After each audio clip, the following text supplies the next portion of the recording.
Welcome to GK House. This is Nagashekar. I am the faculty of English. Now we have planned, to explain the 100 model, 100 question papers which have recently, conducted in AP and Telangana. మనకు ఈ AP తెలంగాణలో conduct చేయబడినటువంటి ఆ యొక్క పేపర్స్నే మీ ముందుకు తీసుకొచ్చి మీకు explain చేయడానికి సిద్ధంగా ఉన్నాం. Dear aspirants, you see the 61 question. మళ్ళీ చెప్తున్నాను, ఈ మధ్యన జరిగినటువంటి ఎగ్జామినేషన్ టెట్ డిఎస్సిలో మనకు టెట్లో అడిగినటువంటి బిట్స్ను మీకు ప్రజెంట్ చేస్తున్నాం, ఎక్స్ప్లెయిన్ చేస్తున్నాం. Dear burning aspirants, so year the very first question, that is the 61 question year. What is that?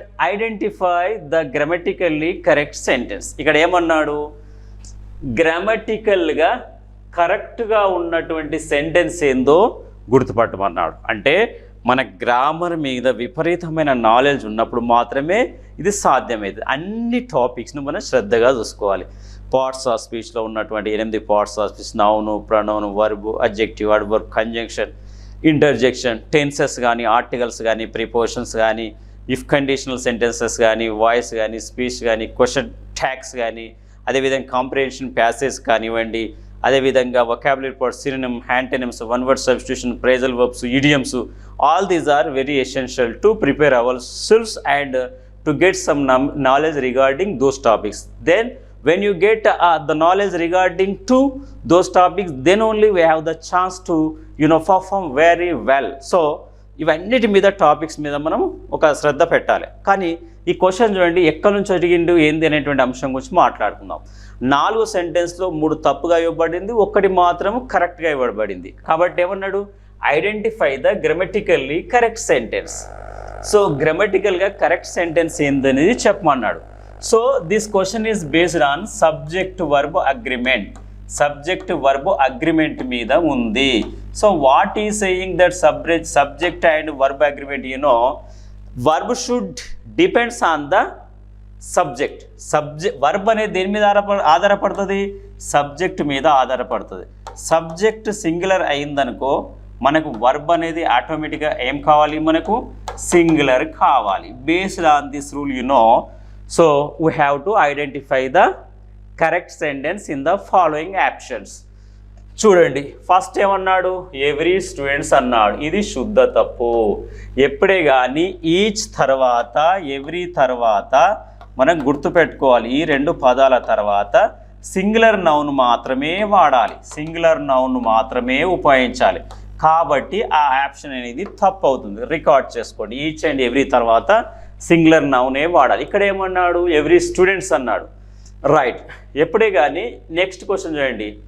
Right. రెండోది every student. Okay, every student ఇది కరెక్టే.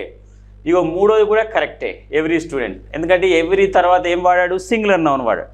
కానీ మిత్రమా గుర్తుపెట్టుకోవాలి, ఏంటి ఇక్కడ అంటే ఎవ్రీ ఈచ్లు ఇప్పుడే కానీ మనం ఎలా భావించాలి అంటే సింగులర్గా భావించాలి కదా, సింగులర్గా భావించాలి కదా. ఈ ఈచ్ అనేటువంటిది, అదేవిధంగా ఎవ్రీ అనేటువంటి సింగులర్గా భావించాలి కదా. కాబట్టి దీని తర్వాత వచ్చే వర్బ్ సింగులర్ కావాలి కదా. కాబట్టి 3వ ఆప్షన్లో ఏమన్నాడు? ఆర్ ప్లూరల్ వర్బ్ పెట్టాడు. కాబట్టి అది ఆప్షన్ కూడా రాంగే అవుతుంది. ఎప్పుడే కానీ ఎవ్రీ ఆఫ్ అనకూడదు. ఈచ్ ఆఫ్ ఉంటుంది, ఐదర్ ఆఫ్ ఉంటుంది, నైదర్ ఆఫ్ ఉంటుంది. Each of, either of, neither of ఉంటుంది. కానీ ఎవ్రీ ఆఫ్ అని ఎక్కడ చదివారా? We will not read the type of sentence anywhere, regarding our books or somewhere. So that is the incorrect one. We will not say every of the students. So మిగిలిన option ఏంటిది? మనకు second option సరైనది. Every student is intelligent in the class. That is the correct one. ఒక point గుర్తుపెట్టుకోవాలి, ఏంది? Each, every, అదేవిధంగా either, అదేవిధంగా either, అదేవిధంగా నైదర్, అదేవిధంగా నన్, నన్, ఎన్ఓఈ నన్, ఐదర్, నైదర్, నన్. అదేవిధంగా నన్ స్పెల్లింగ్ ఏంది? నన్ స్పెల్లింగ్ ఏంది? ఎన్ఓఎన్ఈ, ఎన్ఓఎన్ఈ నన్. బడితో ఎండేటువంటి పదాలు సంబడి, నోబడి, ఎవ్రీబడి. అదే వన్తో ఎండేటువంటి పదాలు సమ్ వన్. ఓకే, థింగ్తో ఎండ్ అయ్యేటువంటి పదాలు something, all these are consider as singular. ఈ అన్నిటిని మనం సింగులర్గా భావిస్తాం. కాబట్టి దీని తర్వాత ఏం రావాలి, మనకు సింగులర్ వర్బ్ రావాలి మిత్రమా. So regarding this rule the second option is the correct one. I hope you understand it. ఓకేనా? ఇవన్నిటిని సింగులర్గా భావిస్తాం. చాలా ఇంపార్టెంట్ క్వశ్చన్ అండి ఇది. ఇలాంటిది మనకు గతంలో మనకు ఏపీలో కండక్ట్ చేయబడినటువంటి టెట్ ఎగ్జామినేషన్లో అడిగినటువంటి bit. How easy it is to how to identify the correct option. So that's it మిత్రమా. So that is the explanation of 61th question dear. Okay, next we will move to the next question. 62 question. 62వ ప్రశ్న ఉంది మనకు. 62వ ప్రశ్న ఏమన్నాడు, Rachel dash her free time listening to music. So ఈ Rachel అనే వ్యక్తి ఏం చేస్తారట, తన ఫ్రీ సమయంలో లిజనింగ్ టు మ్యూజిక్ను వింటాడంట. ఏం చేస్తాడంటే మ్యూజిక్ను వింటాడట. సో ఈ టాపిక్ దేని మీద అడిగాడు, టెన్స్ మీద అడిగాడు. How many tense we have in the English language? do you know that my dear burning aspirants, we have 12 tenses in the English language. So 12 tenses ఏంటిది master? Simple present, present continuous, present perfect continuous, అదేవిధంగా simple past, past continuous, past perfect continuous. Next simple future continuous, future perfect continuous. మరి ఈ 12 టెన్స్లో ఏ టెన్స్ను మనం apply చేస్తే answer వస్తుంది అనేది మనకు ఇక్కడ పాయింట్. స్పెండ్ అనేది వర్బ్. ఇక్కడ స్పెండ్ అంటే ఏంది, ఒక సమయాన్ని గడపడాన్ని ఏమంటావు, స్పెండ్ అంటాం. సో సెకండ్ వర్బ్ ఏమవుతుంది, స్పెంట్ అవుతుంది. సో ఇది V1 అనుకుందాం, ఇది V2 అనుకుందాం. థర్డ్ వర్బ్ కూడా ఏమవుతుంది మనకు, స్పెంట్ అవుతుంది, V3 అనుకుందాం. దీనికి V4 ఏంటిది, V1కు ఇంగ్ యాడ్ చేయడం వల్ల మనకి ఏమొస్తుంది, V4 వస్తుంది. అదేంటి మనకు, స్పెండింగ్ అవుతుంది. ఏమవుతుంది, స్పెండింగ్ అవుతుంది. దీనికి సింగులర్ వర్బ్ అని దేన్ని అంటాము, మొదటి దానికి ఎస్ యాడ్ చేస్తే ఏమవుతుంది, సింగులర్ వర్బ్ అవుతుంది. సో ఆప్షన్లో ఇగో ఒకటి సింగులర్ వర్బ్ ఇచ్చాడు, 2 ప్లూరల్ వర్బ్ ఇచ్చాడు. ఎస్తో ఎండ్ అయ్యేదాన్ని ఎప్పుడే కానీ సింగులర్ వర్బ్ అంటాం. అట్లా ఎస్తో ఎండ్ కాకుండా దాన్ని ఏమంటాం మనం, ప్లూరల్ వర్బ్ అంటాం. ఇది కంటిన్యూస్ టెన్స్లో ఉపయోగిస్తారు, ప్రెజెంట్ ఆర్ పాస్ట్ కంటిన్యూస్లో ఉపయోగిస్తారు. తర్వాత వచ్చినటువంటి ఆప్షన్ ఏంటంటే ఇది V2 సింపుల్ పాస్ట్ అవుతుంది. సో ఇప్పుడు మనకు ఆన్సర్ ఏడ ఉంది. So if you observe the question meticulously or carefully, we will come to know that that is expressing the habitual action of that person. అలవాటుగా చేసేటువంటి పనులు. అతను జనరల్గా ఏం చేస్తాడంటే మ్యూజిక్ వింటారా తన ఫ్రీ టైంలో, అదన్నమాట. మరి ఇది ఏమవుతుంది, సింపుల్ ప్రెజెంట్ టెన్స్ అవుతుంది. ఇదంతా ఏమవుతుంది, ఏ టెన్స్ అవుతుంది మనకు, simple present tense. Simple present tense structure ఏంటిది, subject V1 or V5 plus object. V1 అంటేనేమో ప్లూరల్ వర్బ్ అవుతుంది. V1 అంటే ఏమవుతుంది, ప్లూరల్ వర్బ్ అవుతుంది. అదే V5 అంటే ఏమవుతుంది, సింగులర్ వర్బ్ అవుతుంది. ఈ డిఫరెన్స్ మీ అందరికీ తెలిసి ఉండాలి. సో ఇప్పుడు రాచల్ అంటే ఒకే వ్యక్తి కాబట్టి ప్లూరల్ వర్బు, ఇది కాదు ఆన్సరు. కంటిన్యూస్ టెన్స్ అసలే కాదు. V2 అంటే సింపుల్ పాస్ట్ అసలే కాదు. ఇక మిగిలింది ఏంది, స్పెండ్స్ అవుతుంది ఆన్సరు. ఎందుకంటే సింగులర్ పర్సన్స్ కాబట్టి ఇక్కడ సింగులర్ వర్బ్ తీసుకోవాలి regarding this structure of the tense. ఈ టెన్స్ యొక్క స్ట్రక్చర్ ఆధారంగా. So the correct option of the question is the fourth one. Rachel spends her free time. ఆమె యొక్క free time listening to music వింటూ గడుపుతుంది. ఎప్పుడే కానీ లిజనింగ్ తర్వాత టు అనేటువంటి ప్రిపోజిషన్ రావాలి అనే అంశం మనకు తెలుసు, right dear? So that is the explanation of 62 question. Right, next 63. Identify the term అంటే ఏంది, word that refers to the study of handwriting. దేన్ని స్టడీ చేసే అన్నాడు, study of handwriting. Hand రైటింగ్ను స్టడీ చేయడాన్ని ఏమంటారు అన్నాడు. చెప్పండి, మీరు చెప్పండి. హ్యాండ్ రైటింగ్ స్టడీ చేయడాన్ని ఏమంటారు, కాలీగ్రాఫ్ అంటారా? అనరు. ఎందుకంటే కాలీగ్రాఫ్ అంటే so a beautiful hand writing, a beautiful hand writing, అందమైన చేతి వ్రాతను కలిగి ఉండడాన్ని ఏమంటామంటే మిత్రమా కాలిగ్రఫీ అంటాం. చిన్నపిల్లలకు హ్యాండ్ రైటింగ్ ఇంప్రూవ్మెంట్ కావడానికి ఏమి ఇస్తాం మనం? కాలిగ్రఫీ ఇస్తాం, కాలిగ్రఫీ బుక్స్ ఇస్తాం. ఓకేనా? Calligraphy is nothing but it refers to the beautiful handwriting. Calligrapher is nothing but a person who has beautiful handwriting. అది గుర్తుపెట్టుకోవాలి. రైట్. నెక్స్ట్ టైపోగ్రఫీ అంటే అందులో ఉంది related to type. Related to type means the style and appearance of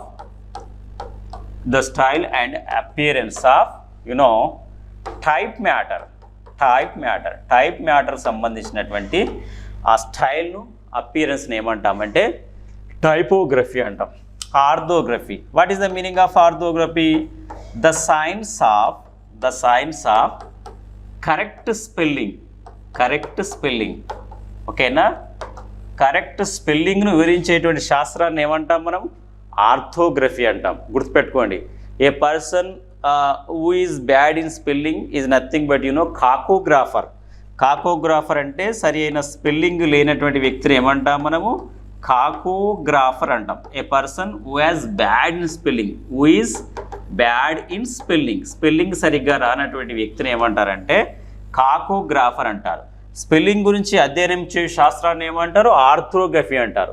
so మన క్వశ్చన్లు ఏమన్నాడు? The study of handwriting అన్నాడు. So graph is nothing but related to writing. We have many words: biography, autobiography, cartography, cartographer. Cartography means related to the maps drawing. So regarding lexicography means regarding the compiling the words into the dictionary. పదాలు డిక్షనరీలో చేర్చేవాడిని ఏమంటాం? Lexicographer అంటాం. Lexicography.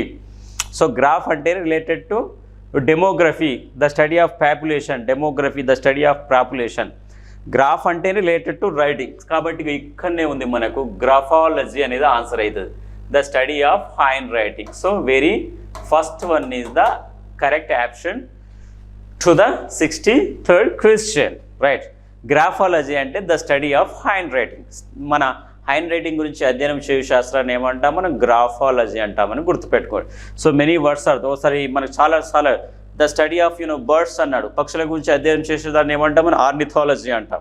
So who is the father of ornithology అంటే తెలుసు మనకు, doctor Salim haleem.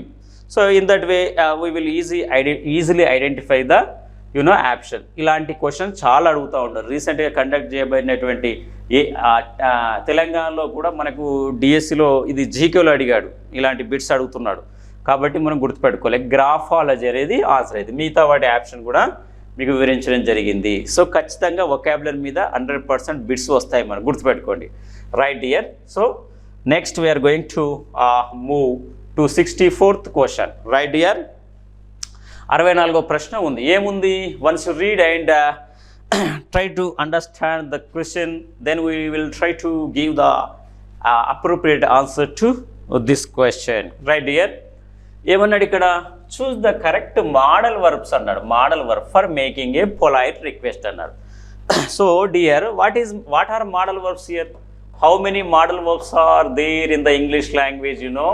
13 model verbs are there. You have to note 13 model verbs. What are those?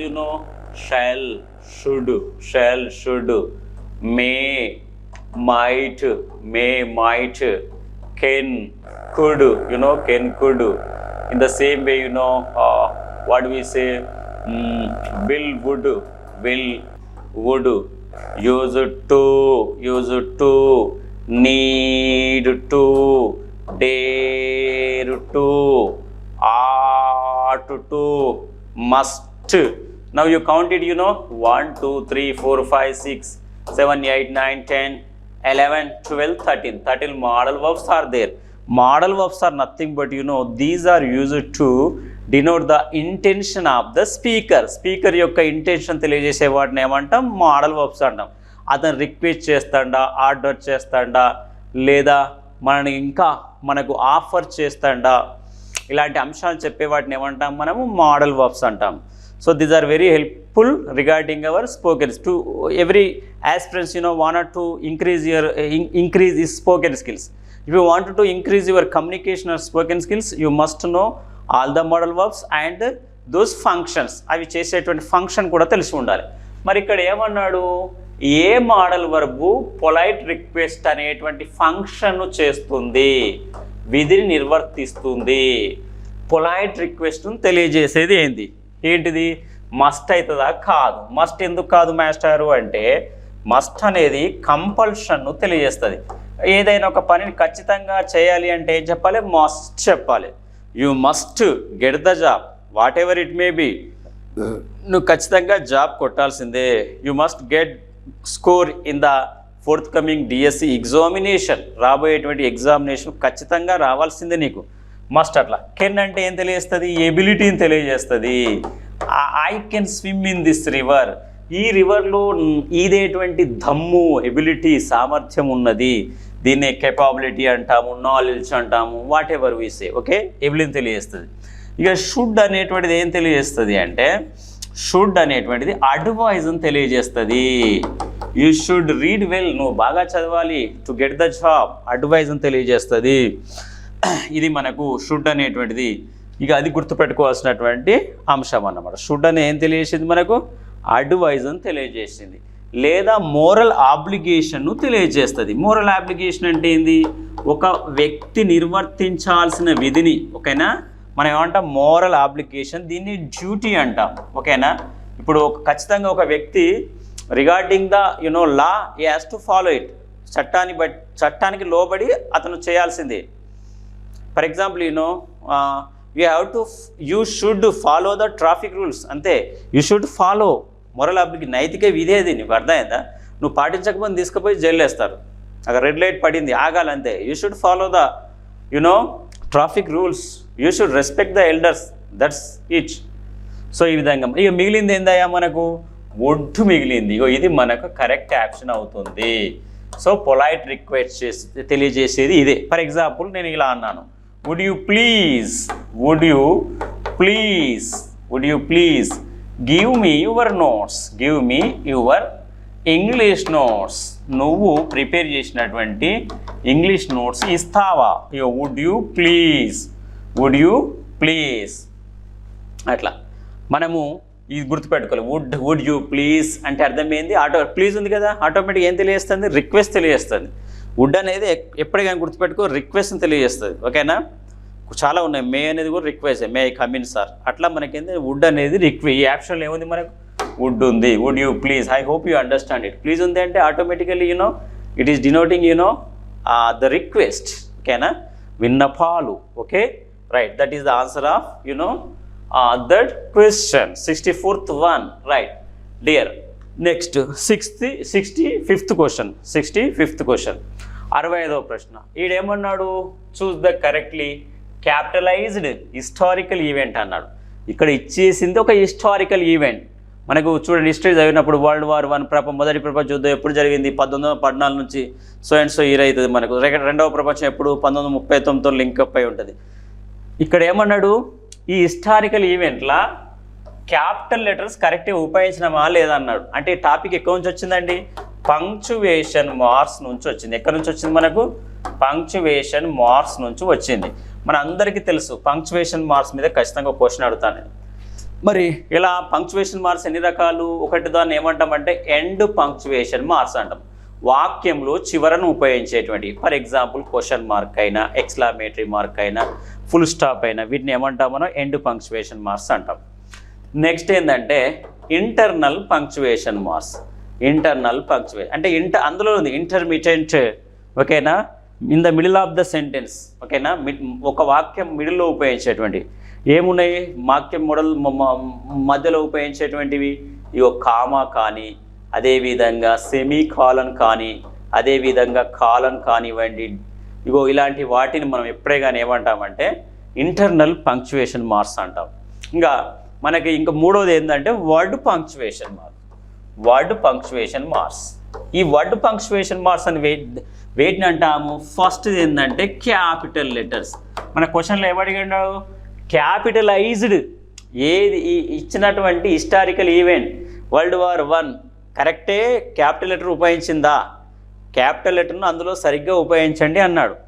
Ego word punctuation మార్కులకు వస్తుంది capital letter అనేటువంటిది. రెండో దాన్ని ఏమంటాం మనం హైఫన్ అంటాము.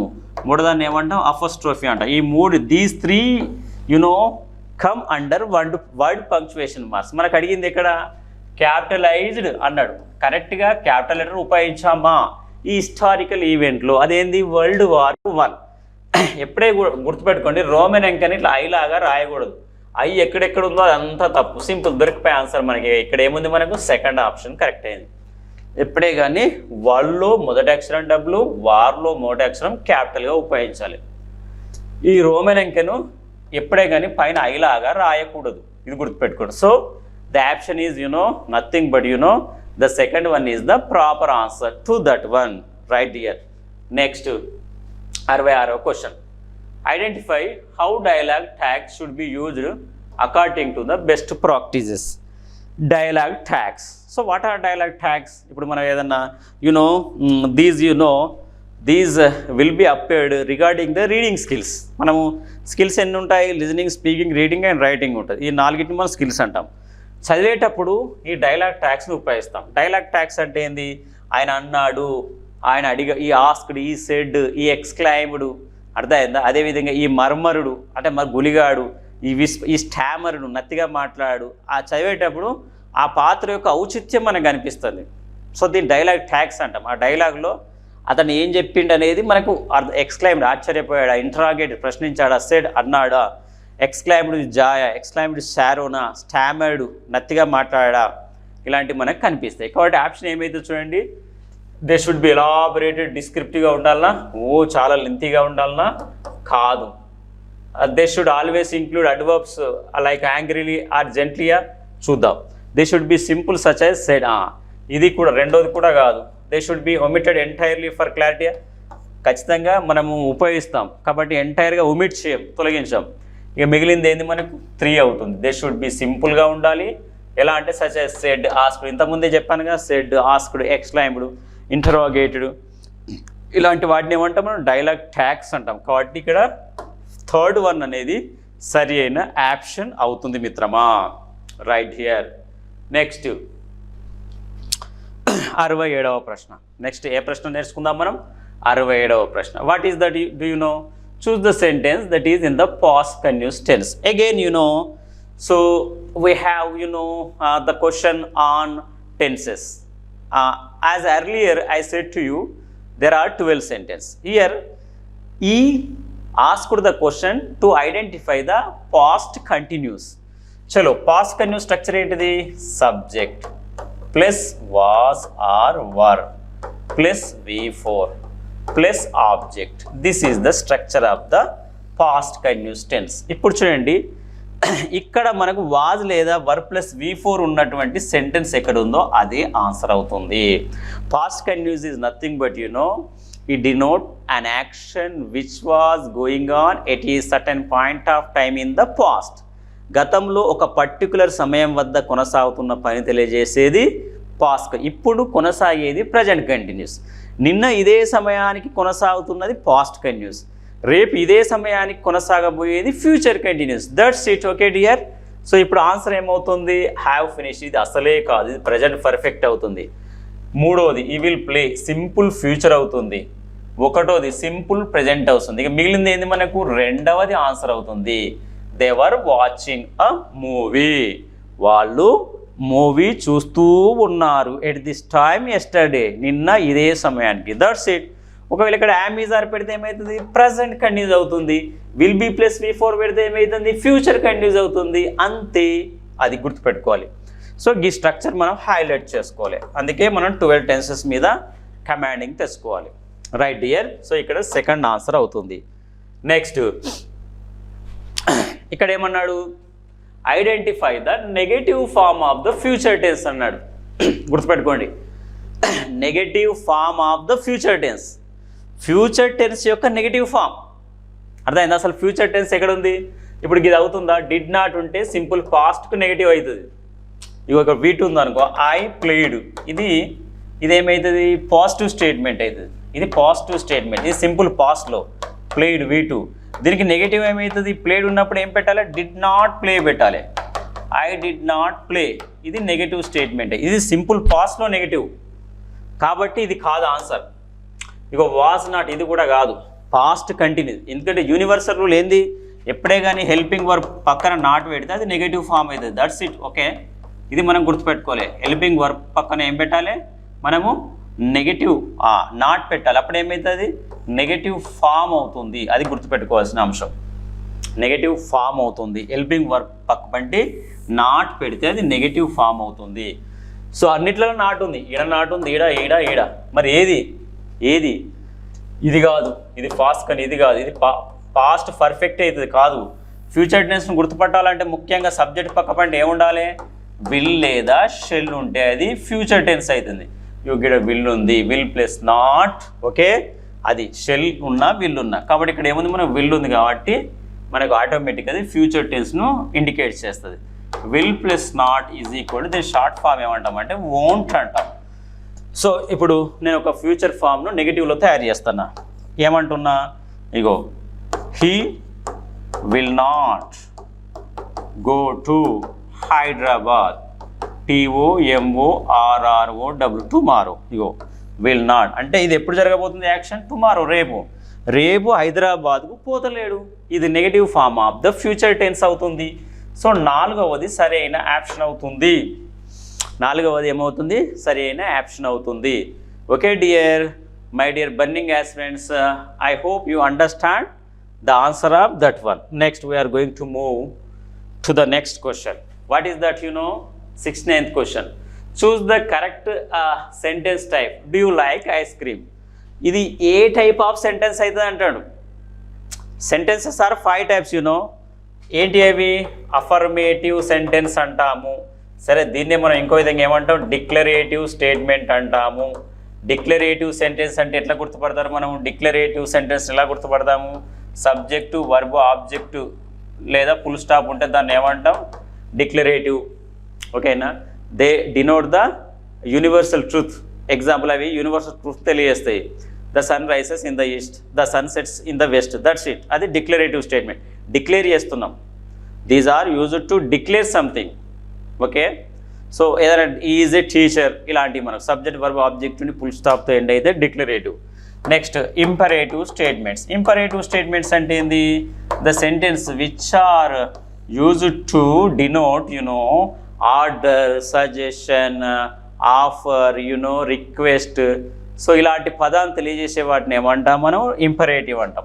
వాటి స్ట్రక్చర్ ఎలా ఉంటుంది, వర్బ్తో మొదలైతే ఆబ్జెక్ట్, తర్వాత ఫుల్ స్టాప్ ఉంటుంది, సబ్జెక్ట్ లోపిస్తుంది.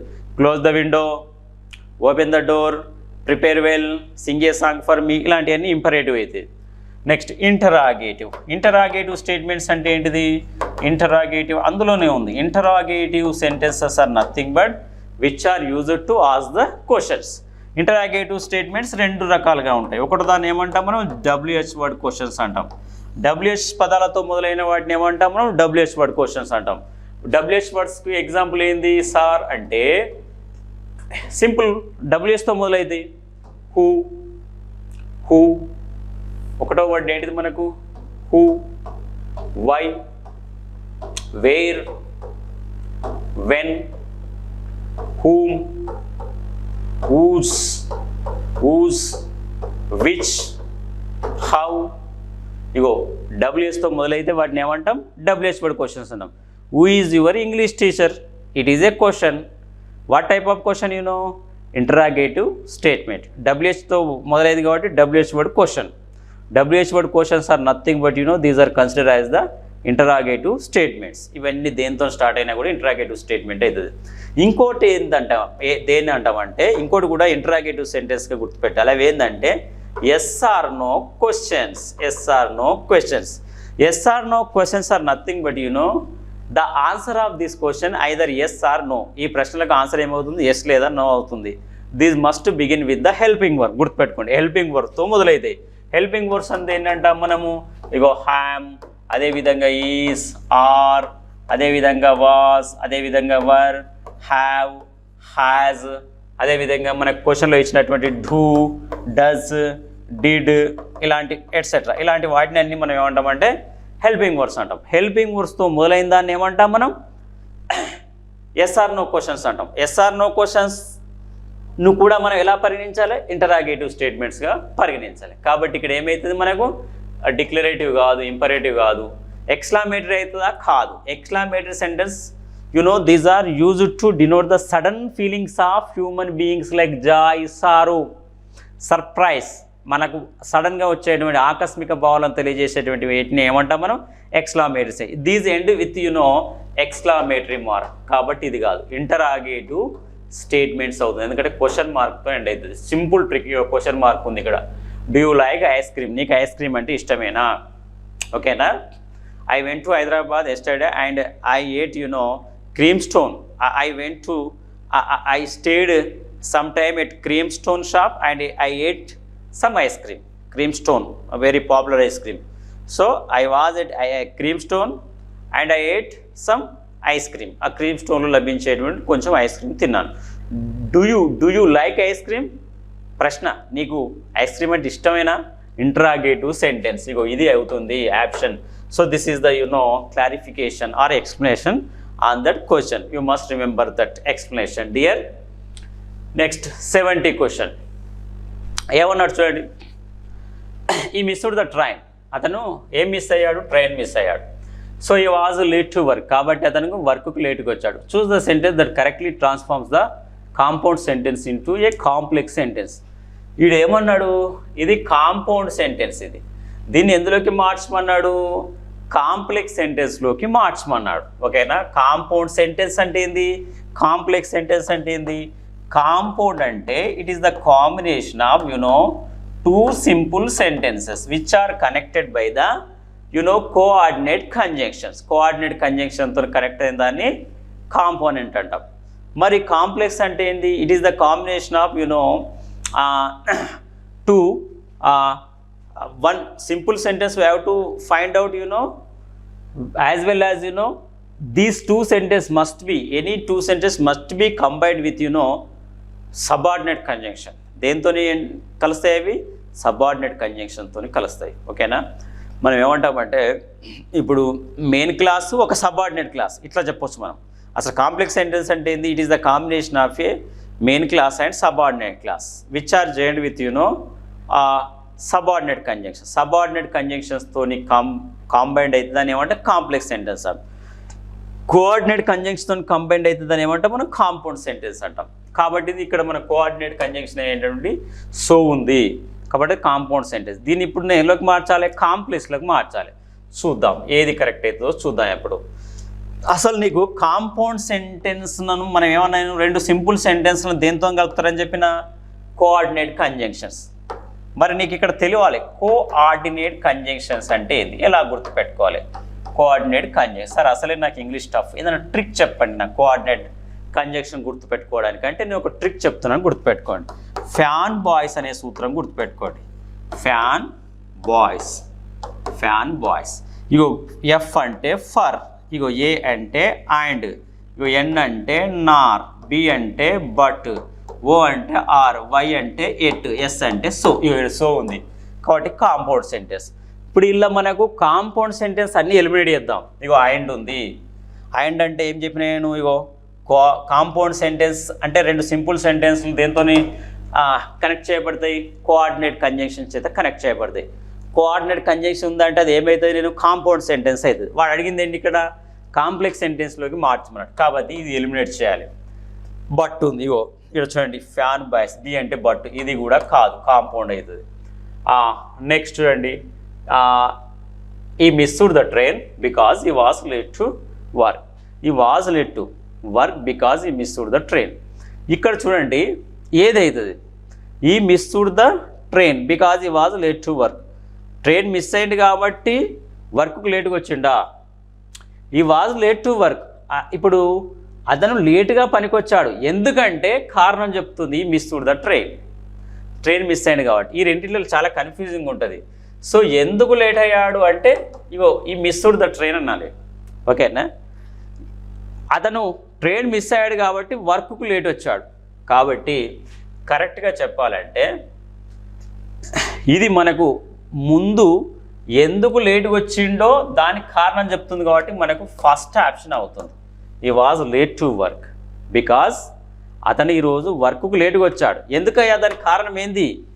బికాజ్ ఈ మిస్డ్ ద ట్రైన్, ఎందుకంటే అతను ట్రైన్ మిస్ అయ్యాడు. సో ఇది మనకి రెండిట్లలో ఇది ప్రాపర్ సీక్వెన్స్గా ఉంది కాబట్టి, సెంటెన్స్ సీక్వెన్స్ కరెక్ట్గా ఉంది కాబట్టి అది ఆన్సర్ అవుతుంది. So first one is the apt answer. ఇట్లా గుర్తుపెట్టుకోవాలి.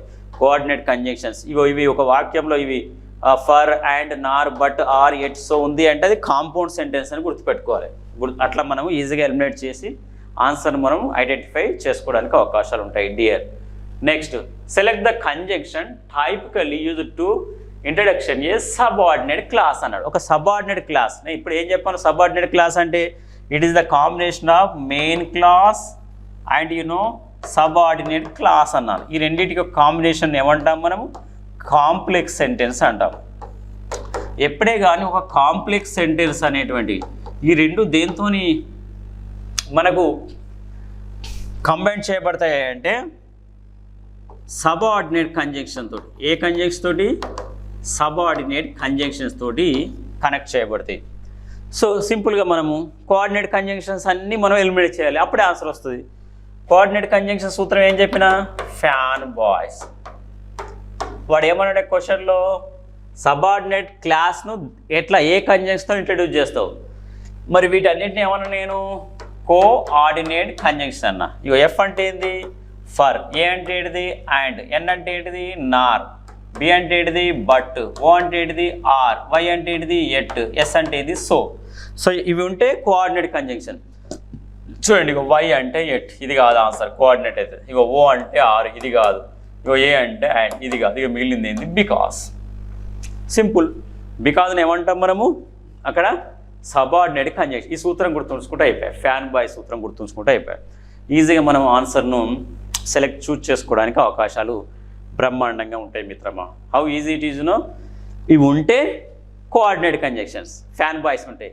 ఇవి లేకపోతే సబార్డినేట్ కంజంక్షన్స్. ఓకేనా? అది గుర్తుపెట్టుకోవాలి. సో సబార్డినేట్ కంజంక్షన్ గుర్తుపెట్టుకోవడానికి కూడా ఒక సూత్రం ఉంది. ఏ వైట్ బస్ అనే ఫామ్లో గుర్తుపెట్టుకోండి. ఏ వైట్ బస్. ఒక వాక్యంలో ఏ అంటే యాజ్, యాజ్ ఇఫ్, యాజ్ తో మొదలైంది అంటే అది ఏమవుతుందంటే కాంప్లెక్స్ సెంటెన్స్ అవుతుంది. ఏమవుతుంది మనకు?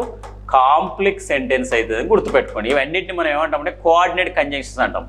ఏ వైట్ బస్లో వచ్చేటువంటి as, as if, as though కానీ, ఇగో డబ్లుతో మొదలయ్యేటువంటి వెన్, వేర్, ఓకేనా, ఇలాంటి వర్డ్స్ కానివ్వండి. అదేవిధంగా హెచ్, హార్డ్లీ కాంబినేషన్లో ఏమొస్తుందంటే వెన్ వస్తుంది. హార్డ్లీ, వెన్, ఇది కూడా సబార్డినేట్ కంజంక్షన్ అవుతాం. Hardly when, scarcely when, no sooner than, ఇలాంటి పదాలు.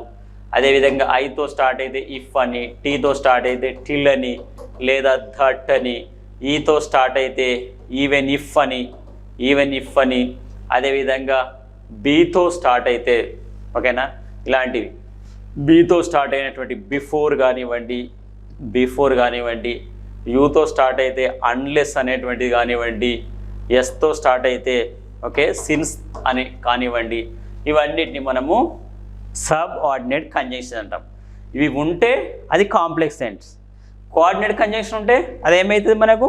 Compound sentence. ఇవి రెండు లేకపోతే, అసలు కంజంక్షన్సే లేకపోతే simple sentence. That's it. How easy it is dear. Right అమ్మా. Next question. సో ఇప్పుడు ఇక్కడ ఆన్సర్ ఏమైంది మనకు? ఆన్సర్ ఏమైంది? సెకండ్ వన్ అయింది. బిలో బిఫోర్ అవుతుంది, అదేవిధంగా బికాస్. ఈ రెండు కూడా మనకి ఇక్కడ వస్తాయి. ఇవన్నీ కోఆర్డినేట్ కంజంక్షన్ అంటారు.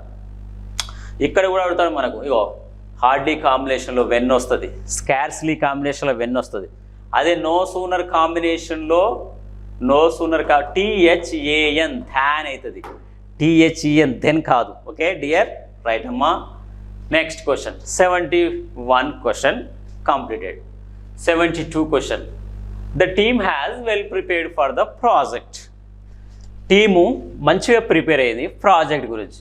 Dash they manage to finish it ahead of schedule.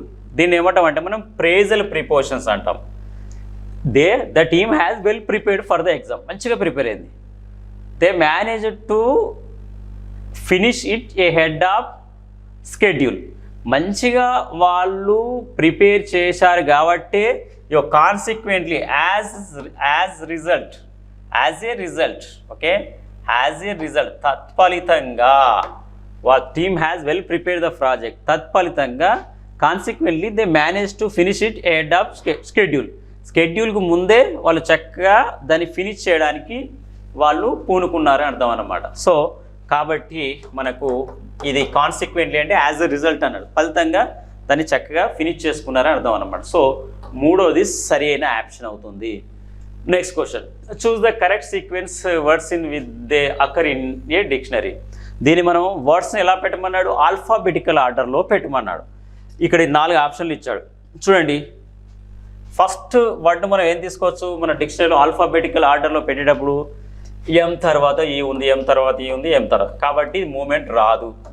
So ఈ మూడిట్లలో ఏమొస్తుంది, ఈ తర్వాత ఏమొస్తుంది, ఎం వస్తుంది, కానీ ఎన్ రాదు, ఆర్ రాదు, కాబట్టి ఫస్ట్ వన్ తీసుకోవాలి. ఇక ఫస్ట్ ఆప్షన్ ఫస్ట్ వచ్చింది.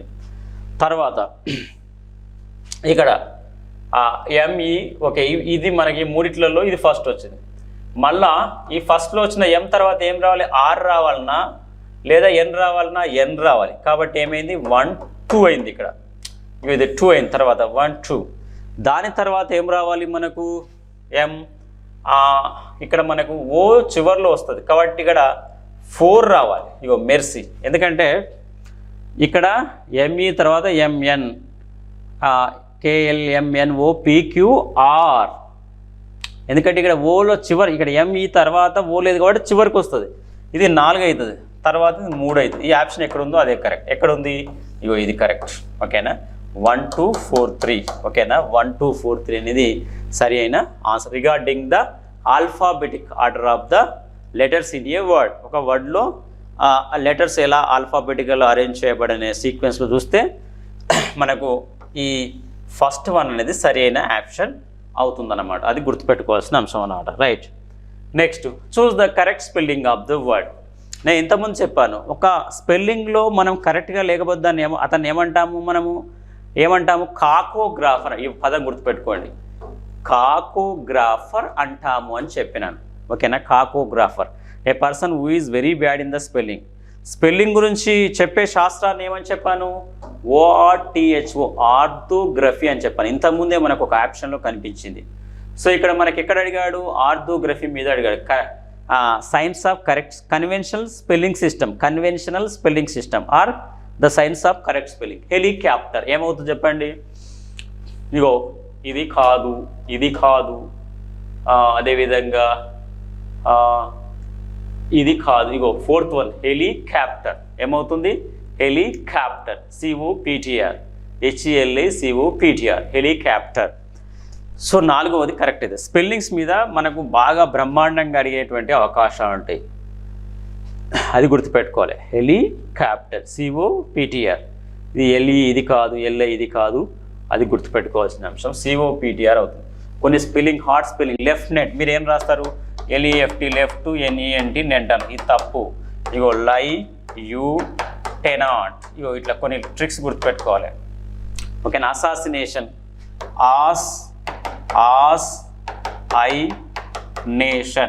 అసాసినేషన్, ఇట్లా. అటెండెన్స్, ENC పెడతారు, కాదు. 8 10, అదేవిధంగా డ్యాన్స్. మెయింటెనెన్స్, మెయిన్, 10 ANC, ఇట్లా మనం గుర్తుపెట్టుకోవాలి. చాలా స్పెల్లింగ్స్ మనం హార్డ్ స్పెల్లింగ్స్ మనము ప్రిపేర్ కావాల్సిన అవసరం ఉంటుంది. హెలికాప్టర్ 4వ అంశం సరి అయింది అవుతుంది. నెక్స్ట్ 75వ ప్రశ్న, select the sentence that uses in the indefinite article in apposition phrase. దీన్ని నౌన్ అపోజిషన్ అంటాం. అంటే నౌన్ గురించి డిస్క్రైబ్ చేస్తే దాన్ని ఏమంటాం, నౌన్ అపోజిషన్ అంటాం. నౌన్ అపోజిషన్ అంటాం. ఇక్కడ అసలు ఇది అసలే కాదు, ఇది అసలే కాదు, ఇది అసలే కాదు. Select the sentence that uses the indefinite article in opposition. Indefinite article అంటే ఏంటిది, ఏ అండ్ ఇండిఫినైట్ ఆర్టికల్స్ అంటాం. ఇండిఫినైట్ ఆర్టికల్స్ అంటాం. డిఫినైట్ ఆర్టికల్ అని దేన్ని అంటాం మనం, ధాను డిఫినైట్ ఆర్టికల్ అంటాం. సో ఈ 3 కాదు, మిగిలింది ఏంది, 2వది ఉంది. ఇగో ఠాగూర్ అండ్ ఇండియన్ పోయెట్, ఇక్కడ కామ పెట్టాడు చూడండి. ఇదేమో ప్రాపర్ నౌన్ అవుతుంది, ఇండియన్ పోయెట్ ఇది కామన్ నౌన్ అవుతుంది. రోట్ గీతాంజలి, ఇట్లా మనకు అడుగుతూ ఉంటాడు. రోట్ గీతాంజలి. సో ఇట్లా 2 కామాలు వస్తాయి. ఫస్ట్ ప్రాపర్ నౌన్, తర్వాత కామా, ఇగో ఇక్కడ indefinite article an Indian poet, comma wrote Gitanjali. ఎప్పుడే కానీ మనం టైటిల్స్ ఏం చేస్తామని ఇన్వర్టెడ్ కామాస్తో క్లోజ్ చేస్తాం, ఫుల్ స్టాప్ పెడతాం. సో రెండోది సరి అయిన ఆన్సర్ అవుతుందమ్మా. నెక్స్ట్, ఈ 3 డాష్ ఇస్ హోమ్ టౌన్.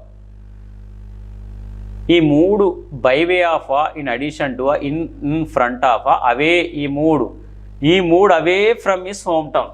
తన ఊరు నుంచి దూరంగా వెళ్ళిపోయాడు. He 3 away from his home town. ఇది మనకు ప్రేజల్ ప్రిపోజిషన్స్ అంటాం. మనం ఈజీగా మనం గుర్తు, ఈ 3 away from his home town అదే అవుతుంది మనకు. సో ఇది 4వది ప్రేజల్ ప్రిపోజిషన్ అంటాం. అట్లా చదివితేనే మీనింగ్ వస్తుంది. మీరు అక్కడ చూడండి, మీరు ఈ 3 away from home town. Home town అంటే ఏంది? ఊరు నుంచి దూరంగా వెళ్ళిపోయాడు. అట్లా అవుతుంది ఆన్సర్ మనకు. Next 77. How can you possibly imagine he's a crook, he look so ordinary. So how can you possible imagine, నువ్వు ఎట్లా అతన్ని ఇమాజిన్ చేయగలుగుతావు? హీ వాజ్ ఏ క్రూక్ అని, అతని క్రూక్ అని. ఈ లుక్ సో ఆర్డినరీ, అతను గొప్ప మనిషిలాగా ఎట్లా నువ్వు ట్రీట్ చేస్తావు? అతను చూడడానికి చాలా ఆర్డినరీగా ఉన్నాడు కదా. Ordinary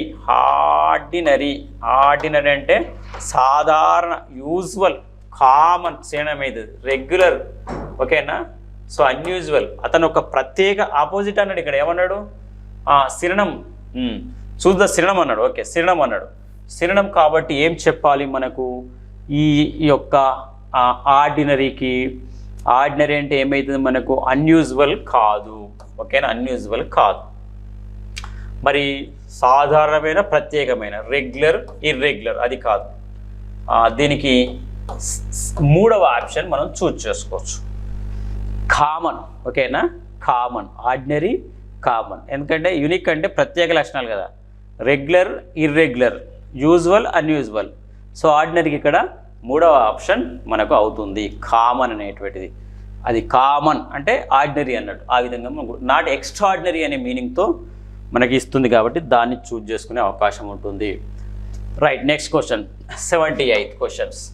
hour visit to the national memorial began with our teacher explaining that even after independence. Our visit to the national memorial, మేము ఎక్కడికి విజిట్ చేశాము? నేషనల్ మెమోరియల్కు విజిట్ చేశాను. బిగాన్ విత్ అవర్ టీచర్, మా టీచర్ ఏం చేసింది? ఎక్స్ప్లెయిన్ చేయడం మొదలుపెట్టింది. దట్ ఈవెన్ ఆఫ్టర్ ఇండిపెండెన్స్, స్వాతంత్రం వచ్చిన తర్వాత కూడా, India has had to fight many wars to protect it self.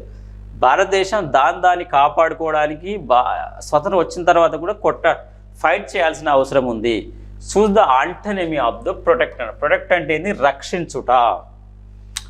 ఏమన్నాడు ఇక్కడ మనకు?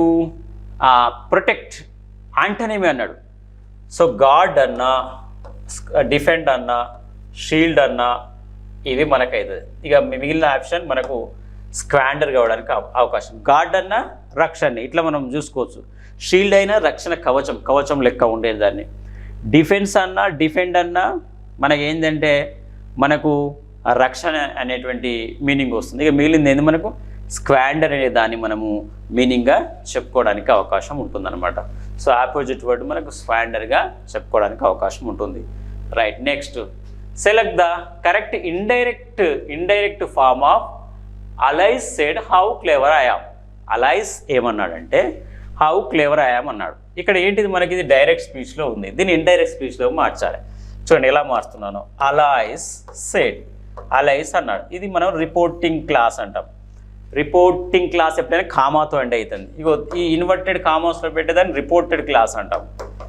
ఏమన్నాడు? How clever I yam. ఇది ఏ సెంటెన్స్? ఎక్స్క్లమేటరీ మార్క్ ఉంది అంటే అది ఎక్స్క్లమేషన్ అవుతుంది, లేదా ఎక్స్క్లమేటరీ సెంటెన్స్ అవుతుంది. ఎక్స్క్లమేటరీ ఉన్నప్పుడు మనము ఏమన్నా సెడ్ అనొచ్చా? అనరాదు. ఇగో ఈ 3 ఆప్షన్లో ఎక్స్క్లైమ్డ్ దట్ అనాలి. సో మూడిట్లలో ఎక్స్క్లైమ్డ్ ఉంది కదా, మరి ఇది చూద్దాం మనం. అలైస్ ఈ సెడ్ ఎలా మారుతుంది మనకు? Said exclaimed that. ఓకే, ఈ రెండింటిని దేంతో కనెక్ట్ చేశాను? ఈ 2 వాక్యాలను ఎక్స్క్లైమ్డ్ దట్తో నేను కనెక్ట్ చేశాను. ఇప్పుడు చూడండి, మరి ఇక్కడ ఏం ఆప్షన్ కావాలి?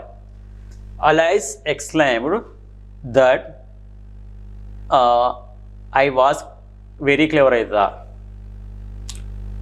ఐ వాజ్ వెరీ అలైస్ అంటే అమ్మాయి కాబట్టి ఇగో ఇక్కడ మనకు ఐ రాదు ఇక్కడ అలైస్ ఎందుకంటే థర్డ్ పర్సన్ సింగులర్ ఉపయోగించాలి that I was very clever she is very clever ఎందుకంటే ఈజ్ తప్పు ఎందుకు ఎప్పుడేం కానీ టెన్స్ మారుతుంది కదా మనకు పాస్ట్ టెన్స్లోకి మారాలి ఈజ్ తప్పు Alice exclaimed that she was very clever that Alice exclaimed that ఇప్పుడు మనకు ఇప్పుడు అలైస్ సెడ్ టు మీ ఉందనుకో ఇక్కడ ఏమన్నాడు how clever I first person speaker ఇక్కడ ఏమన్నాడు మనకు ఐ అన్నాడు ఐ అంటే ఏంది ఫస్ట్ పర్సన్ స్పీకర్ని బట్టి మారుతుంది అలైస్ అన్నప్పుడు మనకు అక్కడ ఈయా షీయా ఐ రాదు కాబట్టి 100% ఏంటంటే షీ అవుతుంది ఓకేనా first person depends on the speaker Alice అయితే అమ్మాయి కాబట్టి మనకి ఏంటంటే షీగా మారాలి మనం కాబట్టి 100% ఏంటంటే Alice exclaimed that she was very clever how అనేది వెరీగా మారుతుంది ఎప్పుడైనా గుర్తుపెట్టుకోండి హౌ అనేది ఇండైరెక్ట్ స్పీచ్లో వెరీగా మారుతుంది so in that way this is the proper option 4వది ప్రాపర్ ఆప్షన్ అవుతుంది అలైస్ ఎక్స్క్లైమ్డ్ దట్ ఇక్కడ ఏమంటే షీ వాజ్ వెరీ క్లెవర్ ఎందుకు సార్ ఎక్స్క్లమేటరీ సెంటెన్స్ అనేది అసెర్టివ్ సెంటెన్స్ అవుతుంది ఇండైరెక్ట్ స్పీచ్లో షీ వాజ్ వెరీ క్లెవర్ ఎప్పుడే కానీ indirect speech ends with only full stop ఇక్కడ ఎక్స్క్లమేటరీ మార్క్ ఉంది అని ఇక్కడ అట్లా కూడా పెట్టకూడదు indirect speeches must end with a full stop that you remember right choose the phrasal verb which means to tolerate or endure something unpleasant ఏదైనా అన్ప్లెజెంట్గా ఉన్నదాన్ని భరించుట she could not tolerate her husband because he's a dipsomaniac ఆ భర్తను భరించలేకపోతుంది ఎందుకంటే డిస్పోమానిక్ తాగుబోతూ అర్థమైందా look forward to అంటే ఎదురు చూడడం కాదు రన్ ఇన్ టు అంటే ఒక దానిలోకి పరిగెత్తడం బ్రింగ్ అబౌట్ అంటే కాదు ప్రొడ్యూస్ ఇక మిగిలింది ఏముంది మనకు పుట్ అప్ విత్ అంటే టోలరేట్ అవుతుంది భరించుట టోలరేట్ దీని తెలుగు అర్థం ఏమంటాం మనం భరించుట అంటాం భరించుట సో మనకు to tolerate endure something unpleasant ఏదైనా అన్ప్లెజెంట్గా ఉన్న దాన్ని భరించడాన్ని టు పుట్ అప్ విత్ అంటాం ఒక example she can't put up with put up with her husband ఆమె హస్బెండ్ను భరించలేకపోతుంది ఇగో దీని అర్థం ఏంటంటే tolerate TOLERATE or endure because ఎందుకంటే ఈజ్ డిస్పోమానియాక్ అంటే అర్థం ఏంది తాగుబోతూ దీనికి ఆపోజిట్ వర్డ్ టీటోటాలర్ చదివేటప్పుడు టీటోటలర్ అని చదవాలి ఏం తాగనివాడు టీటోటలర్ తాగేవాడు డిస్పోమానియాక్ ఎందుకు భరించలేకపోతుందంటే తాగుబోతు కాబట్టి తాగుబోతు సంసారాన్ని సరిగ్గా నడిపించడు కాబట్టి భార్య పిల్లలను సరిగ్గా చూసుకోడు కాబట్టి 3వ ఆప్షన్ అవుతాం టు పుట్ అప్ విత్ అంటే భరించుట అట్లా మనం చెప్పుకోవచ్చు మనం next Kate looked at Joe Kate ఎవరి వైపు చూశాడు జో వైపు చూశాడు జో ఏం చేసింది లుక్డ్ ఎట్ కేట్ ఓకేనా కేటు జో వైపు చూస్తే జో కేట్ వైపు చూసిండు ఎంతమంది ఉన్నారు ఇక్కడ ఇద్దరు ఉన్నారు దీన్ని మనం ఏమంటామంటే ఏ ప్రొనౌన్స్ చూపించాలంటే రెసిప్రోకల్ ప్రొనౌన్స్ తోటి చూపించాలి reciprocal pronouns are nothing but they denote the mutual relationship ఇద్దరి వ్యక్తుల మధ్యన ఉండే పరస్పర సంబంధాన్ని తెలియజేస్తాయి రెసిప్రోకల్ ప్రొనౌన్స్ 2 ఉంటాయి ఒకటోది ఏంటి అంటే ఈచ్ అదర్ అర్థం ఒకరికొకరు రెండవది ఏంటి అంటే వన్ అనాదర్ అని అర్థం దీని అర్థం కూడా ఒకరికొకరే కానీ ఇద్దరు వ్యక్తులు ఉంటే ఈచ్ అదర్ పెట్టాలి ముగ్గురు లేదా అంతకంటే ఎక్కువ వ్యక్తులు ఉంటే వన్ అనదర్ పెట్టాలి ఇక్కడ ఎంతమంది వ్యక్తులు ఉన్నారు ఇద్దరు ఉన్నాడు కేట్ అండ్ జో ఆ ఇద్దరు ఎవరు Kate and Joe for example వీళ్ళు లవర్స్ అనుకుందాం అమ్మ రోమియో జూలియట్ లెక్క ఇప్పుడు రోమియో జూలియట్ వైపు చూస్తున్నాడు జూలియట్ ఏం చేస్తుంది చాలా రొమాంటిక్గా జూలియట్ ఏం చేస్తుంది రోమియో వైపు చూస్తుంది ఇద్దరు పరస్పరం చూసుకుంటున్నారు అంటే ఇద్దరు ఉంటే ఏం పెట్టాలని చెప్పిన ఈచ్ అదర్ ఎక్కడుంది ఈచ్ అదర్ ఇగో వన్ అనదర్ కాదు 4వ ఆప్షన్ కరెక్ట్ ఇక్కడ కరెక్ట్ ఎక్స్ప్లెయిన్ చేశాను ఇద్దరు ఉంటే ఈచ్ అదర్ ముగ్గురు లేదా అంతకంటే ఎక్కువ ఉంటే వన్ అనదర్ని గుర్తుపెట్టుకోవాల్సిన అవసరం ఉంటుంది dear next question, choose the sentence that uses adverb correctly. Adverbs కరెక్ట్గా ఎక్కడ ఉపయోగించాడో చెప్పమన్నాడు. She is a careful driver. అసలు ఇక్కడ అడ్వర్బే లేదు, ఆర్టికల్కు నౌన్కు మధ్యలో వచ్చేదాన్ని విశేషణం అంటాం, అది కాదు. 4వ option, this is a sudden change. అసలు ఇలా అబ్జెక్టివే లేదు, అడ్వర్బే లేదు, ఇది కూడా అడ్జెక్టివ్ అయితే. సడన్ అంటే ఆర్టికల్ నౌన్ మధ్యన ఉపయోగించేదాన్ని ఇప్పుడే కానీ అడ్జెక్టివ్ అంటాం, ఇది గుర్తుపెట్టుకో.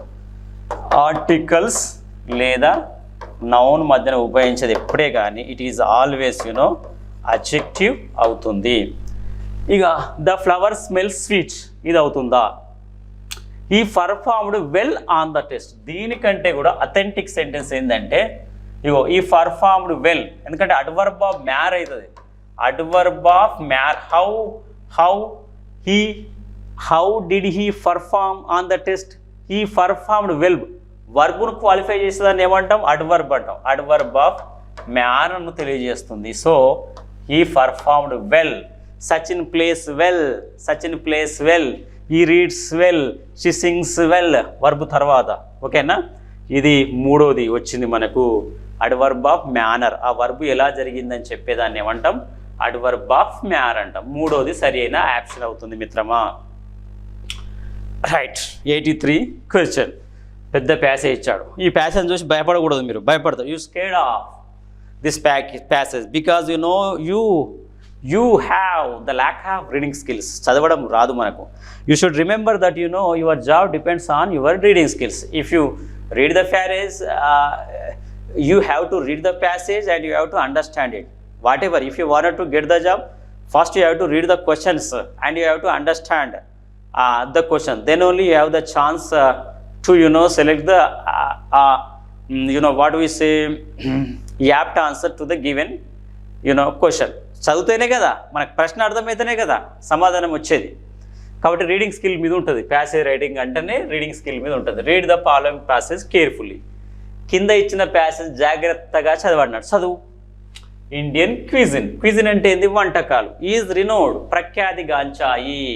Famous for its rich flavours, అందులో మంచి ఫ్లేవర్ రుచి ఉంటుంది. వెరైటీస్, చాలా రకాలుగా ఉంటుంది, మంచి ఫ్లేవర్, రకరకాల రుచులలో రకరకాల వెరైటీలలో మనకు ఇండియన్ దొరుకుతూ ఉంటాయి. మనకు తమిళనాడు పోతే తమిళనాడు, ఏపీ, తెలంగాణ, రకరకాల రాష్ట్రంలో మనకు రకరకాల రాయలసీమ, కోస్తా రకరకాల వంటకాలు మనం రుచి చూస్తూ ఉంటాం. అట్లా Indian cuisine is renowned for its rich flavours and variety. భారతదేశంలో వంటకాలు famous for its rich flavours, మంచి మంచి రుచులలో మంచి మంచి వెరైటీల్లో ఉంటాయట. ఫర్ ఎగ్జాంపుల్ డిషెస్ లైక్ కొన్ని వంటకాలు బిర్యానీ. బిర్యానీ అంటే తెలుసు మనకు, హైదరాబాద్ బిర్యానీ గుర్తొస్తుంది మనకు. ఓకేనా? బిర్యానీ ఎందుకంటే నిజాం నవాబు ఇది ప్రిపేర్ చేసిండేది వాళ్ళ ఇరాన్ ఇరాక్ కల్చర్లో. Biryani with its aromatic spices, రుచి. అరోమాటిక్ అంటే ఏంది? స్వీట్ స్మెల్లింగ్, మంచి మంచి వాసన వచ్చేటువంటి స్పైసెస్ అంటే మంచిగా లవంగాలు, యాలకులు అన్ని దంచి మంచిగా స్పైసీగా ఉంటాయి మరి ఈ మన బిర్యానీ అనేది. అండ్ దోశాస్, చూడండి దోశ క్రిస్పీ అంటే ఏంది? మనం దాన్ని తాలుస్తాం కదా, ఇట్లా మనకు వస్తుంది కదా, దాన్ని క్రిస్పీ అంటాం. మడతట్టడానికి వీలుగా ఉండేదాన్ని క్రిస్పీ అంటాం. రైట్. క్రిస్పీ అంటే ఏంటంటే కరకర కొరుక్కోవడానికి వీలు ఉండేటువంటిది. రైస్ క్రేప్స్ అంటే ఇట్లా మడతట్టడానికి ఉపయోగించేది. దోశ మంచిగా వరిపిండిని మంచిగా నానబెట్టి దానిలో వేసి దాన్ని మంచిగా గ్రైండ్ చేసి అదైందా వాటిని క్రిస్పీగా తినడానికి కొరుక్కోవడానికి కరకరలాడేటువంటి మాదిరిగా ఇట్లా తాలుస్తాం, క్రేప్స్గా తయారు చేస్తాం. అలాంటి offer A taste of regional specialities. అబ్బా, అంతో మన ప్రాంతీయ రుచిని అవి ఆఫర్ ఇస్తున్నాయి. కొన్ని స్ట్రీట్ ఫుడ్ ఉన్నాయి మనకు, సచ్ చాట్ ఉంది, సమోసా, చాట్ బండార్ అంటాం. అది మనకు చాట్ దొరుకుతూ ఉంటుంది బయట. ఇవి మనం ఏమంటాం? చాట్ అంటే తోడు బండ్లు పెడతా ఉంటారు రోడ్ సైడ్లో. ఓకేనా? అవన్నీ మనకు ఇలా రౌండ్గా ఉంటాయి, అలా వాటర్ ప్లేట్లు వేసి అలా వేసి తింటూ ఉంటాం. చాట్ బండార్, చాట్ అండ్ సమోసాలు దొరుకుతాయి. రిఫ్లెక్ట్స్ ద క్యులినరీ క్రియేటివిటీ, అంటే వంటకానికి సంబంధించిన దాన్ని క్యులినరీ అంటాం. మా వంటకానికి సంబంధించిన సృజనాత్మకతనవి అర్థమైందా? ఎందుకంటే మనకు ఒక పాట ఉంది, ఈ జన్మమే రుచి చూడడానికి పొందెరా. ఈ జన్మ అంతా రకరకాల రుచి చూస్తూ ఉంటాం మనం. అంటే క్యులినరీ క్రియేటివిటీ అంటే వంటకానికి సంబంధించినటువంటి సృజనాత్మకత. వంటలు రకరకాలుగా చేయొచ్చు మనం అట్లా.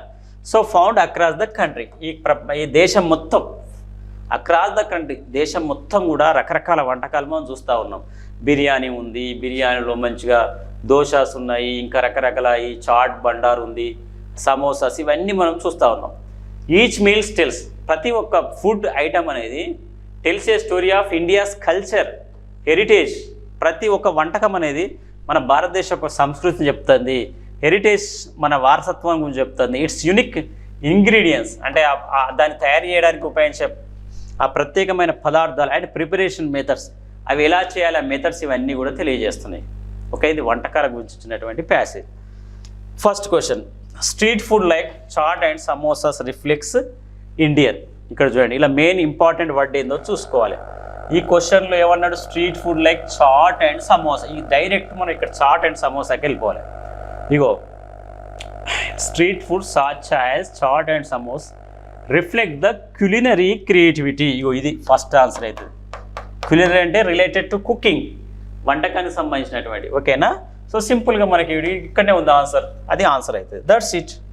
How simple is it is you know to identify the apt answer. Right, next question. Identify the dish that is described as crispy rice crepe. Ego crispy rice crepe దేన్ని అన్నాడు? ఇగో దోశాస్, వీటిని క్రిస్పీ రైస్ క్రేప్ అన్నాడు. నేనేమన్నా crispy అంటే కరకరలాడేటువంటి, creep అంటే ఏంటి, దాన్ని తాల్చడం, ఇలా మనకు అప్పలాగా వస్తుంది. సో కాబట్టి ఆన్సర్ ఏమవుతుంది మనకి ఇక్కడ ఆప్షన్లో? దోశాస్. ఇగో మూడవది ఆన్సర్ అవుతుంది. That's it. How simple it is, you know. అట్లా మనం ఆన్సర్ చేసుకోవడానికి అవకాశం ఉంటుంది. Identify the type of listening that involves listening for enjoyment. ఇది మెథడ్స్ సంబంధించిన క్వశ్చన్. మెథడ్స్లో చాలా రకాలు ఉన్నాయి. Casual listening, intensive listening. అర్థమైందా? మనం క్లాస్ను పర్టికులర్గా వింటున్నాం, అది ఏమైతే ఇంటెన్సివ్ లిజనింగ్. క్లాస్లో సార్ చెప్పేటప్పుడు బయట హార్న్ సౌండ్ వస్తుంది, అదేమైతే మనకు క్యాజువల్ లిజనింగ్ అవుతుంది. అదే లిజనింగ్ హియరింగ్కు తేడా ఉంది. ఇంటెన్షనల్గా వింటే లిజనింగ్. హడ్ అంటే ఏంది? ఈ mental process listening. Physical process ఏమైతుంది మనకు? హియరింగ్ అవుతుంది. వాడు ఏమన్నాడు? లిజనింగ్లో టైప్స్ అన్నాడు. మనం ఎంజాయ్మెంట్కు వినేది క్యాజువల్ మీనింగా, ఫోకస్ మీనింగా, జిస్ట్ మీనింగా, అంటే లిజనింగ్ ఫర్ జిస్ట్. జిస్ట్ అంటే ఏంది? సమ్మరీ, సారాంశం. ఇవేం కాదు. అప్రిసియేటివ్ లిజనింగ్. ఒక సాంగ్ వింటున్నావు, అందులో ఉన్న సాహిత్యాన్ని అప్రిషియేట్ చేస్తావు. ఒక పద్యాన్ని వింటున్నావు, దాన్ని ఏంది, అందులో ఉన్నటువంటి ఆ యొక్క ఫిగర్ ఆఫ్ స్పీచ్, ఒక స్టైల్, రిథము, ఇవన్నీ నువ్వు మెచ్చుకుంటావు. సో అప్రిసియేటివ్ లిజనింగ్ అవుతుంది. అప్రిషియేట్ చేస్తావు, అందులో ఉన్న మీనింగ్, దాని యొక్క దానిలో ఉన్నటువంటి సాహిత్యాన్ని అట్లా. Right, that's it. Next, identify the methods teaching regarding that focuses on whole words, phrases, sentences or stories. ఇది ఏమవుతుందంటే మనకు హోల్ వర్డ్స్, ఫ్రేజెస్, సెంటెన్సెస్ మీద, స్టోరీస్ మీద మనం identify the method teaching read చేసేటప్పుడు మనము ఒకటి ఐడెంటిఫై చేయాలి మెథడ్ను. Focuses on whole words, phrases, sentences or stories. ఏమంటామండి దీన్ని? మెకానికల్ మెథడ్ అనము, న్యూమరికల్ మెథడ్ అనము, టెలిఫోనిక్ మెథడ్ అనము, సింథటిక్ మెథడ్ అనడానికి అవకాశం. సింథటిక్ అంటే ఏంది? టు కంబైన్ లెటర్స్ కంబైన్ చేస్తే ఏమైతే మనకు వర్డ్స్ అవుతాయి, వర్డ్స్ని కంబైన్ చేస్తే ఏమైతే మనకు పారాగ్రాఫ్ అవుతుంది, పారాగ్రాఫ్ను కంబైన్ చేస్తే స్టోరీ అవుతుంది. That's it. So synthetic method అవుతుంది. సో ఈ న్యూమరిక్ కాదు, టెలిఫోనిక్ కాదు, మెకానికల్ కాదు. So that the correct option for that question which is related to the methods of the English language. Right. So ఇది కూడా మనకు సేమ్ క్వశ్చన్ వచ్చింది కాబట్టి ఇది సింథటిక్ ఆన్సర్. 86 కూడా ఏమవుతుంది మనకు? ఫస్ట్ కాదు, థర్డ్ కాదు, ఫోర్త్ కాదు, సెకండ్ అవుతుంది. సేమ్ రిపీట్ అయ్యింది.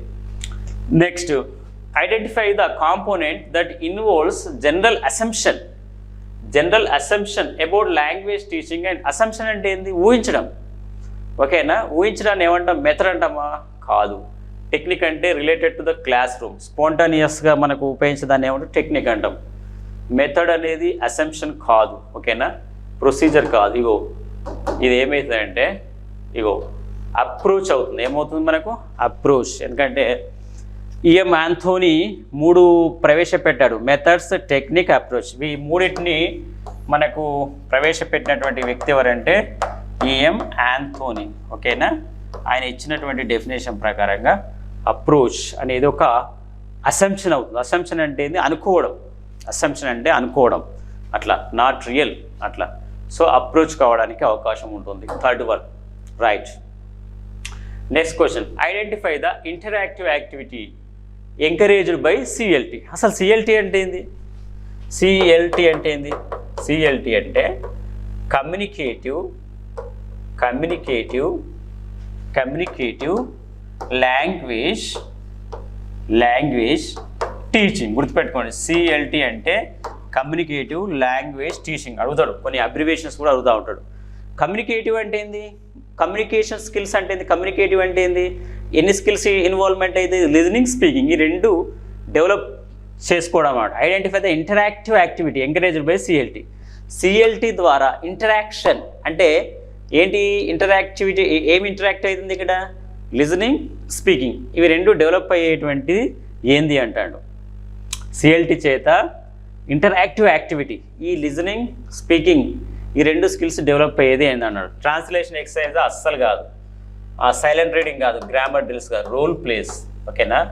రోల్ ప్లేస్ అనేది ఎగ్జాంపుల్ అయితే రోల్ ప్లేస్ ద్వారా మనం లిజనింగ్ పవర్ను, ఎందుకంటే ఆ పాత్ర చూడండి, ఒక నాటకం ఆడినప్పుడు అతను ఏమంటాడు అన్నదానికి మనం బదులేమి ఇవ్వాలి, రోల్ ప్లేస్. ఓకేనా?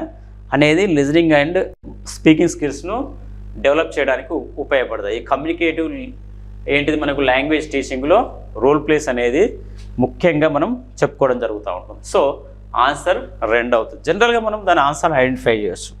No need to worry of that one. Identify the primary focus of the national policy of education. దాని షార్ట్కట్గా ఏమంటామంటే national policy of education, NPE అంటాం. ఓకేనా? ఇది ఎప్పటిది? చాలా ఎన్పిఈస్ ఉన్నాయి 1986లో. ఓకేనా? Identify the primary focus of the national policy on education regarding language skill. దీని యొక్క ప్రైమరీ ఫోకస్ ఏంటి? దేని మీద ఫోకస్ చేసింది? ఎన్పిఈ 1986 అనేది 1986లో ప్రవేశపెట్టిన నేషనల్ పాలసీ ఆఫ్ ఎడ్యుకేషన్ అనేది దేని మీద ఫోకస్ చేసింది? Using English as the only medium of ఇన్స్ట్రక్షనా? ఓన్లీ అదే మీడియం ఉండాలని చెప్పిందా? కాదు. ఎలిమినేట్ చేయాలని చెప్పిందా? The study of international languages, English లాంటి భాషలను మొత్తం ఎలిమినేట్ చేయాలని చెప్పిందా? కాదు. Reducing the importance of regional లాంగ్వేజా? రీజనల్ లాంగ్వేజ్ అంటే ఏంటి? ప్రాంతీయ భాషలు, తెలుగు, అర్థమైందా, లాంటి, హిందీ లాంటి, అసలు ఇవన్నీ మనము తగ్గించమని చెప్పిందా? కాదు. రెండో చెప్పింది ఇంప్రూవింగ్ లాంగ్వేజ్ స్కిల్స్ని ఇంప్రూవ్మెంట్ చేయమని చెప్పింది at various education stages. Language skills అని వేటిని అంటారు? Listening, speaking, reading, writing. ఈ 4 ప్రవేశపెట్టిన వ్యక్తి పేరు హెచ్ఈ పాల్మర్ అనేటువంటి వ్యక్తి. హెచ్ఈ పాల్మర్ అనేటువంటివి. సో ఈ ప్రొడ్యూస్డ్ ఈ described all these skills in the methods of the English language, listening, speaking, reading, writing. So వీటిని ఏం చేయమన్నది? ఇంప్రూవ్ చేయమన్నది. సో అది మనకు సరి అయిన ఆన్సర్ కావడం జరుగుతుందన్నమాట. Right. Next question, 90 question. Choose the best option that fits the blank. ఈ బ్లాంక్ను ఫిట్ చేసే నింపేటువంటి బెస్ట్ ఆప్షన్ ఏందన్నాడు. Bloom's taxonomy. టాక్సోనమీ ఏంటిది? వర్గీకరణ. Includes dash domain, DOMAIN, domain సిద్ధాంతము. సో బ్లూమ్స్ టాక్సోనమీ అనేటువంటిది ఇంక్లూడ్స్ ద అంటే కలుపుతుంది the dash domain which focus on knowledge, comprehension and application. Knowledge మీద, కాంప్రహెన్షన్ మీద, అప్లికేషన్ మీద ఫోకస్ చేసేటువంటిది ఏంది అన్నది. ముఖ్యంగా 3 డొమైన్లు important: cognitive domain, emotional domain, affective domain, psychomotor domain. ఈ 3 చాలా ఇంపార్టెంట్. సైకోమోటర్ అంటే ఏంది? మూమెంట్స్ ఆఫ్ ద హ్యాండ్ మీద ఫోకస్ చేస్తుంది. Psychomotor skills, motor. So when we send our child to the schools, మన మోటార్ స్కిల్ డెవలప్ కావాలి, హేళ్ళు అవన్నీ. ఇది ఏమన్నా నాలెడ్జ్, కంప్రహెన్షన్, అప్లికేషన్ అన్నాడు, కాబట్టి ఇది కాదు. ఓకేనా? ఎఫెక్టివ్ అంటే ఎమోషనల్ టచింగ్, ఎమోషనల్, అది కాదు. ఇక్కడ అడిగింది నాలెడ్జ్, కాంప్రహెన్షన్ అన్నాడు. ఇవి ఎఫెక్టివ్ అన్న ఎమోషనల్ ఒకటే, మిగిలింది కాగ్నిటివ్. ఇవి 4th ఆన్సర్ అవుతుంది. Very very important question. Knowledge, comprehension and application మీద ఫోకస్ చేసే ఆ బ్లూమ్స్ టాక్సోనమీలో ఆ డొమైన్ ఏంటంటే కాగ్నిటివ్ డొమైన్ అంటాం. ఏం డొమైన్ అంటాం మనం? కాగ్నిటివ్ డొమైన్ అనడం జరుగుతూ ఉంటుంది అనమాట. This is the 90 question. Okay dear, I hope you understand all these 30 questions.